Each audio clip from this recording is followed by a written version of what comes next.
Hello, fellow Movie Crusaders, and welcome to another episode of Sean's Movie Crusades. My name is Sean Waskrug, and today we are going to be reviewing the third film in the Bad Boys series, Bad Boys for Life. Now, this is going to be kind of a newer kind of review this year that we're going to be doing. We're going to be doing quick reviews for the people who just want a quick review that's not more drawn out. And then we will also be doing more in-depth reviews where we will go over a lot of more things in it, which is basically like our normal reviews on the channel. So if you guys want something just quick, in and out, that's what this review is going to be. The other one is going to be a little bit more in-depth. So with Bad Boys for Life, this takes place basically, I think, about 15 years or so after the last film. Basically, these guys have grown older. You got Mike, you got Marcus.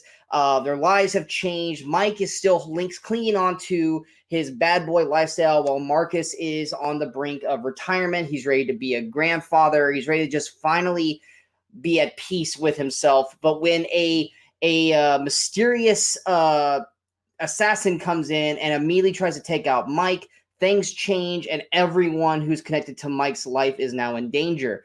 The action is as great as it always been. Mike and Marcus, or Will Smith and Martin Lawrence, they do a great job of jumping right back into the role and playing the characters that we've loved them seeing them play for the past two films. Joe Patton, I always say his name, Joey Pants. I'm going to call him Joey Pants because I can never say his dang name right. He's right back in as Captain Howard. New additions, we've got Paolo Nunez as Rita. We've got Vanessa Hudgens as Kelly. We've got Alexander Ludwig as Dorn, and we got Charles Melton as Rafe. New additions to the cast to help out with the Bad Boys crew. I thought they meshed really well with Will Smith and Martin Lawrence, and in the potential of future films that we might be getting with this franchise, because yes, at the end of the movie, it does lead to an opening for more films to happen. I feel like this crew coming in can really give a nice jolt, kind of like with the Fast and Furious films. This could be a nice jolt that could make and kind of bring more energy and more life to the franchise.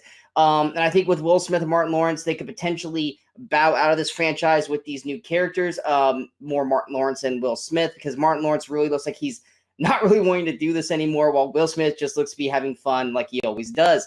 Listen, everyone kind of brings their a solid performance in these films. The new villains, you've got Kate Della Castillo, who plays Isabel Artes, and you got Jacob Cispio, who plays Armando Armes. They're real solid villains, a little more fleshed out than some of the villains from the past. The big thing that I would say is not necessarily a negative, but something different from these films. Obviously, this one's not directed by Michael Bay anymore, but it is it's just not as fun as Bad Boys 2 or even Bad Boys 1 for that matter. It is more serious with some comedic value, kind of like a lot like how Bad Boys 1 was, whereas Bad Boys 2 was a lot more of a roller coaster ride of explosions and fun and all this kind of stuff. This one still has its enjoyable moments and cool action sequences, but it just doesn't seem to be as much fun to go through or less rewatchable as the previous two films, especially Bad Boys 2, which is a favorite of mine. Overall, though, if you guys love the Bad Boys franchise, you're still going to love this movie. You're still going to enjoy this film. You're going to love Martin Lawrence and Will Smith back together. You're going to enjoy the new cast that's around them, and you're going to like this film overall. So going to my overall score for Bad Boys for Life, I'm going to give it a 7 out of 10. I think it's a really solid film that we got from the third film of this trilogy that's been at least 15 years since we last got it.